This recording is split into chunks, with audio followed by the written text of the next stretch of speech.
It's the ACC on ESPN this afternoon here at Doug Kingsmore Stadium, where it feels like summertime. The Clemson Tigers trying to even up this weekend series against the Austin Peay Governors out of the Ohio Valley Conference. Hi, everybody. Welcome back in with Ron Smith, the former longtime Furman head coach. Peay Hannity with you. Last night, give credit to the starting pitcher Michael Costanzo for Austin Peay and the reliever Brett Newberg. They were dynamite in a 6-3 victory over the Tigers. A bit of a surprise. They were able to come in and get the highest ranked win in their program's history. Well, they really pitched well, and Costanza attacked the strike zone. They only walked two between the two of them. Newberg came in and really pitched with a great deal of confidence, and the Tigers, unable to capitalize on some opportunities, left some men on base. And flexing their power was Austin Peay. It's the Tigers who came in second in the nation in home runs, but Austin Peay now with 60 on the season, while Seth Beer continued his torrid work, a fourth consecutive game with a home run, matching the second time this year he's done that. But the other big bopper on the field, Parker Phillips, with his 18th homer of the season. That was a big late insurance run in the eventual victory for Austin Peay. Not to be lost in the performance by the Tigers in the ball game Friday night. Ryan Miller out of the bullpen, 4 2/3, just one hit, no runs allowed. He struck out 9. He was something. He was really special yesterday, and I was thinking of that on the way home. You know, no one's going to think about the great job that he did and really keeping this Austin Peay offense in check and giving the Tigers a chance to come back and win a ball game. Well, on the subject of Clemson pitchers, Brooks Crawford taking the mound today. He is looking to pick up win number 7 on the year as he makes his 13th start of the season. Stretching it out has been an issue for him just a couple of times this year as he gotten past the 5th inning. And Crawford will face a lineup that will be seeing a righty starter for the Tigers instead of a lefty, but it does feature some pop and some very good gap hitters. In Austin Peay's starting lineup, Garrett Giovanelli, one of their 300 hitters at the top of the order, and a guy who does a great job getting on base is at second base. Garrett Kieber in the 2-hole once again at third base. Phillips with that 18th home run is now just one off of their career single season mark at Austin Peay. He's at first base hitting third. Nick Walker, the right fielder, is the cleanup hitter. Kyle Wilson in left bats fifth. The DH John McDonald, a freshman, hits sixth. Bobby Head, the shortstop, with the game of his life last night. He was 3 out of 4 and had a chance to get the cycle when he came to the plate for a 4th time. The shortstop hit 7th. Amani Willis, the center fielder, moves up to the 8-hole this afternoon, and David Martinez gets the start at catcher and bats 9th. Defensively for the Tigers, the look we saw last night: Cromwell, Davidson, Green, and Williams in the infield. Kyle Wilkie back behind the plate. And the outfield with Sam Hall and Drew Wharton, Seth Beer from left to right. Kier Meredith, the Tigers' regular center fielder until he went down with another injury. They hope to have him back for the start of the Pittsburgh series coming up Thursday night in the Steel City. We noted, Ron, summer is suddenly here with that temperature. It is a hot day, and it does feel like summer. The wind's blowing in here a little bit, but I think the ball will carry. It's warm enough. But it's good baseball weather, and here we go. Crawford's first pitch delivering a strike. We'll try to continue a little battle he's had with his fellow left-hander, the guy who started last night, Costanzo. They have constantly been chiding each other about their numbers. So Costanzo's line last night was 6 innings, 8 hits, 3 runs allowed, 6 strikeouts, and a walk. So Pichu likely heard that number. Here's one down the line and deep to left field and out of here. A line drive home run for the red-hot Logan Davidson. To start things out for the Tigers, the beat goes on for the sophomore from Charlotte.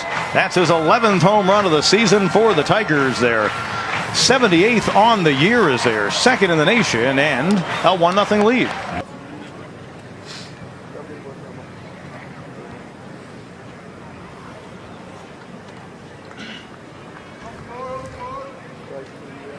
Two-two pitch. Little floater, and Davidson was read pretty well by Martinez. He would have been dead to rights, but instead they're going to wave him, and he will come home to tie this game at 1 apiece. Has been really good once again for the Tigers senior out of Garden Grove, California. That changeup. Oh, and that one gets away. Davidson going to try it. The catcher Martinez reaching for the tag. Davidson safe. Boy, I thought he was going to try to flip to his pitcher. They might have had Davidson. Really gritty base running by Logan Davidson. The Tigers take a 2-1 lead. That changing this lineup around. And he rips that one to left just like he did his first time up. Chasing it, not getting there is Wilson. It's up against the wall. Green to third. He'll be waved. And he's going to score the third run of the game as Logan Davidson, now 2 for 2 in the contest with a couple driven in on an RBI double here in the 5th inning. Leadoff walks will get you every time.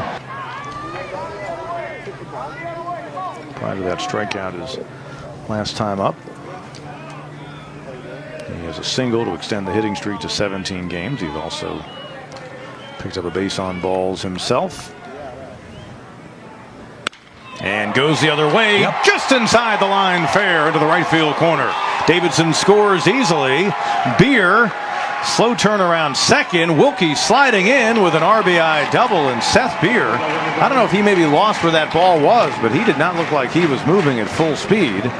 Second and third for the Tigers, 1 out, a run in. It's a 4-1 game. Walks, and they'll sometimes, come back and bite you. Sky to left field. Jolly just checked in, long run, but he'll get there, and he makes the grab, and that'll close things out. Here in our ball game today as the Tigers even the series with a 10-1 victory over the Governors of Austin Peay, and Brooks Crawford improving on the season to 7-2. The save for Carson Spires is 4th. Jacques Pichu taking the loss, just his 2nd of the year. He falls to 7-2. And you mentioned the guy in the middle there, Logan Davidson, not only a factor with the bat, the tone-setting second pitch home run in the bottom of the 1st, but he made those errors happen because of his aggressive play on the base pass. It's not like they threw it away when he was returning to first. He really kind of forced the issue, and that was a big story of the game today. Well, I agree, and also I thought that Brooks Crawford just pitched really outstanding baseball, and I can tell you that if you would have asked Travis Jansen on Thursday, if you could play for a series win on Sunday, would you take that? You'd say yes. Yes. Now he probably wishes he had Costanza going again, or Pichu, but the rubber game is tomorrow. Interesting. Jake Higginbotham will take the hill for the ball club tomorrow. The Tigers will send the lefty to the mound, and we'll see a righty in Brandon Vial on the hill for the Austin Peay Governors. Let us not lose sight of the fact that Monty Lee gets career win number 400 today. Yeah. Congratulations to him. Clemson head coach, now in his 9th season as a college skipper. 400 wins, 124 now as the head coach of the Tigers in year number 3. And you see they had the nice balloons there waiting for him. Well, he'll go for 401 tomorrow, but more importantly, he'd be the first to tell you his Tigers will go for a series win as they pick up win number 38 on the campaign today. Ron, been a pleasure as always. And on behalf of Ron Smith and our fine crew here at Doug Kingsmore Stadium, we invite you to join us for that series finale on Mother's Day if you can't make it out to the ballpark. 1 p.m. We say so long from Doug Kingsmore Stadium for the coach, Pete Ganity, saying good night. This has been a presentation of ESPN.